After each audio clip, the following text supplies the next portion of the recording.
আসসালামু আলাইকুম।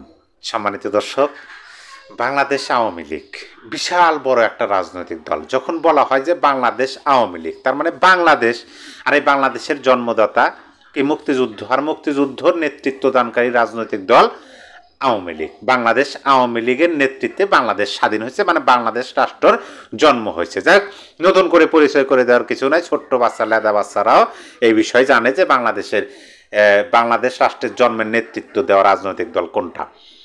এই রাজনৈতিক দলটা 2024 সালের 5ই আগস্ট তারা ক্ষমতাচ্যুত হলো ম্যাটিকুলাস ডিজাইনের কবলে পড়ে। ক্ষমতাচ্যুত হওয়ার পরে তারা বিভিন্ন সময় বিভিন্ন ধরনের 2024 কর্মসূচি দিচ্ছে। কর্মসূচিগুলো আমরা সেরকমভাবে পালন হইতে দেখি নাই, কিন্তু আওয়ামী বিরোধীদের মনের মধ্যে তাদের ভয়টা দেখতে পেয়েছিলাম। তারা কিভাবে শুধু ফেসবুকে আওয়ামী লীগ একটা লিখে দিল যে আগামীকাল কর্মসূচি, তারা সেই কর্মসূচির জন্য সকল প্রকার প্রস্তুতি গ্রহণ করলো কি না করলো, রাজপথে নামলো কি না নামলো, সেইটা বড় কথা নয়। ফেসবুকের পোস্টটি আওয়ামী বিরোধীদের মনের মধ্যে কম্পন সৃষ্টি হয়। তারা রাজপথে নেমে আওয়ামী লীগকে ঠেকানোর চেষ্টা করে, বৃথা চেষ্টা। ওই যে রাখাল এবং বাঘের গল্পের মতো দেখলাম। কিন্তু 13 মাস পরে, 14-15 মাস পরে 2025 সালের নভেম্বরে এসে যখন আওয়ামী লীগ লকডাউন কর্মসূচি দিল, সেই লকডাউনটা অটোমেটিক পালন হয়ে গেল, সফল হয়ে গেল। সরকারের সকল প্রকার প্রস্তুতি গ্রহণের পরেও সরকারের পাতি নেতা যারা আছে, ছোট্ট অনেকে রাজনৈতিক দলের নিবন্ধনই পায় নাই, সেই নেতাগুলো রাজপথে লাঠি সোটা নিয়ে নামলো। বাংলাদেশের সকল বাহিনী, পুলিশ, র্যাব, আনসার, বিজিবি, সেনাবাহিনী সবাই রাজপথে নামলো, ট্যাঙ্ক সহ। তারপরও লকডাউন সফল হলো কিসের জন্য? জনগণ সফল করে দিল।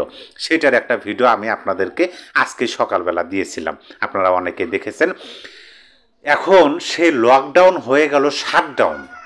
কিভাবে শাটডাউন হয়ে গেল আপনাদেরকে একটু বলি। আওয়ামী লীগ লকডাউন কর্মসূচি দিচ্ছে, লকডাউন কর্মসূচি সফল হয়েছে, এবং আওয়ামী সভানেত্রীর এই আন্তর্জাতিক অপরাধ ট্রাইব্যুনালে যে মামলা চলতেছে, সেই মামলার রায় ঘোষণা হবে 17 নভেম্বর।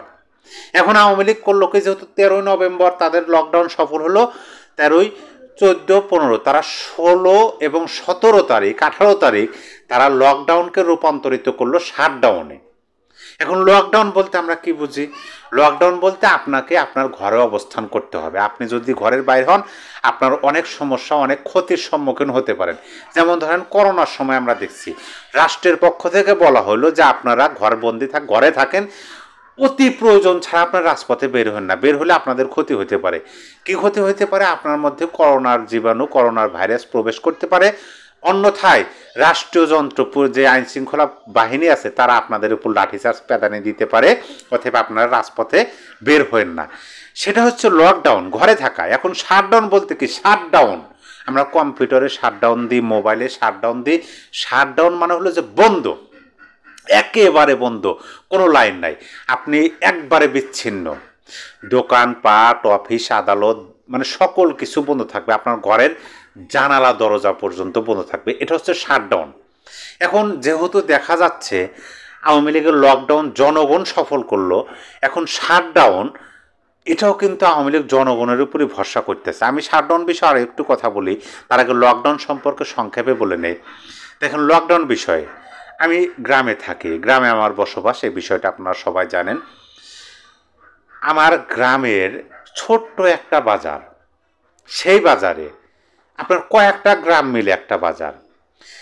সেই বাজারে যখন আমি দেখতে পেলাম যে পুলিশ, আনসার তারা টহল দিচ্ছে আওয়ামী লীগের লকডাউন ঠেকানোর জন্য, আমি কিছুক্ষণ অবস্থান গ্রহণ করলাম বাজারে, এবং আমি দেখতে পেলাম যে মোটর সাইকেল, সিএনজি, অটোরিকশা, এই বিষয়গুলো তারা থামাইতেছে, মানুষকে চেক করতেছে।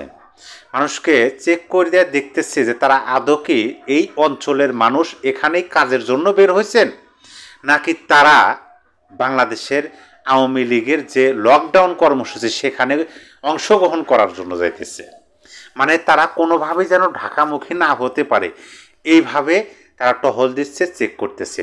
এই বিষয়টি দেখে আমার চোখের সামনে ভেসে উঠল যে এই আমাদের গ্রামের ছোট্ট একটা বাজারে যদি এত কড়াকড়ি অবস্থান হয় ইউনূস সরকারের, তাহলে সারা বাংলাদেশের প্রতিটা জায়গাতে, প্রতিটা অলিতে গলিতে, বাজারে, মোড়ে, সব জায়গায় তো ইউনূস সাহেব এরকমভাবে কঠোর কর্মসূচি দিচ্ছে আইন শৃঙ্খলা বাহিনীর মাধ্যমে। কি জন্য? যে আওয়ামী লীগের লকডাউন কর্মসূচি যেন সফল না হয়, বাংলাদেশের জনগণ যেন সফল করতে না পারে। ওই যে তারা হয়তোবা বুঝছিল যে লকডাউন বোধহয় রাজপথে মিছিল, বিক্ষোভ, কিন্তু লকডাউন মানে যে ঘরের মধ্যে অবস্থান করা, এটা তারা জানে, কিন্তু ভুলে গেছিল আমার মনে হয়। এই সকল কিছু চেষ্টা করেও তারা ব্যর্থ হলো। কিভাবে ব্যর্থ হলো এই বিষয়ে একটা ভিডিও কিন্তু আমার দেওয়া আছে।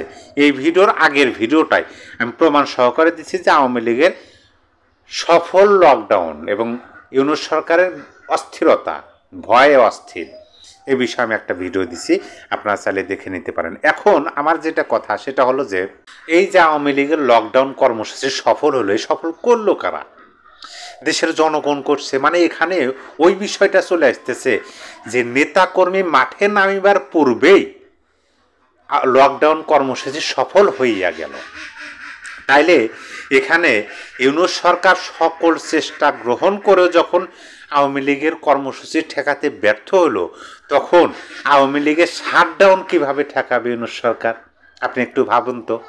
আমার তো মনে হচ্ছে যে আমি ছাত্রলীগের সভাপতি সাদ্দাম হোসেনের একটা সাক্ষাৎকার শুনলাম ভারতের একটা গণমাধ্যমে। সে গণমাধ্যমের নাম হচ্ছে G24 ঘন্টা। G24 আপনারা হয়তো দেখেন, সেখানে নিউজ দেয়। সেইখানে বাংলাদেশ ছাত্রলীগের সভাপতি সাদ্দাম হোসেনের একটা সাক্ষাৎকার নেওয়া হয়েছে। সাংবাদিকা অর্থাৎ উপস্থাপিকা মেয়ে, তিনি ছাত্রলীগের সভাপতি সাদ্দাম হোসেনকে প্রশ্ন করলেন, এই যে আপনারা লকডাউন কর্মসূচি দিলেন, আমরা বিদেশের মাটিতে অর্থাৎ ভারতে বসে যতটুকু দেখতে পাচ্ছি যে আপনাদের লকডাউন বাংলাদেশের জনগণ সফল করছে। তো এখন আপনাদের এই যে লকডাউন কর্মসূচি সফল হয়, এটা কি এখানেই শেষ, নাকি আপনাদের পরবর্তী আরও কোনো কর্মসূচি আছে? পরে সাদ্দাম হোসেন তার বক্তব্য শুনে আমি রীতিমতো অবাক হয়েছে। তিনি একটা পরিপক্ক রাজনীতিবিদের মতো বক্তব্য দিচ্ছেন। তিনি বললেন যে না, এটা হচ্ছে আমাদের সূচনা মাত্র। বাংলাদেশের জনগণ, আপামর জনসাধারণ বাংলাদেশ আওয়ামী লীগের এই কর্মসূচিকে সফল করছে, তারা একাগ্রতা প্রকাশ করছে। এইটা শুরু মাত্র, আমাদের এটা চলমান থাকবে যে পর্যন্ত এই অবৈধ ইউনূস সরকারের পতন না হয়, ক্ষমতাচ্যুত না হয়। এই কথাটা বললেন কে? ছাত্রলীগের সভাপতি সাদ্দাম হোসেন। তারপরে আমি এই যে আওয়ামী লীগের লকডাউন কর্মসূচি যিনি ঘোষণা দিচ্ছেন, তিনি হলেন বাংলাদেশ আওয়ামী লীগের জাহাঙ্গীর কবির নানক। তার একটা বক্তব্য শুনলাম। তিনি যে বক্তব্যটা দিলেন যে 16-18 হবে বাংলাদেশের শাটডাউন কর্মসূচি এবং এইটা চলমান থাকবে। তার মানে আওয়ামী লীগ কোনোভাবেই থামতেছে না, তারা কর্মসূচি দিতেই থাকবে এবং কর্মসূচিটা ধীরে ধীরে প্রকট আকার ধারণ করবে। এবং তারা প্রথম কর্মসূচিতে জনগণের যেভাবে সমর্থন পেয়েছে, তাদের মনের মধ্যে একটা আত্মবিশ্বাসের সৃষ্টি হয়েছে এবং সে আত্মবিশ্বাস থেকেই তারা এই কর্মসূচি আরও দীর্ঘায়িত করতেছে। অনেকে বলতেছেন যে ভারতের মদতে আওয়ামী লীগ বা শেখ হাসিনা এগুলো করতেছে, তা জানি না। তবে আমি যতটুকু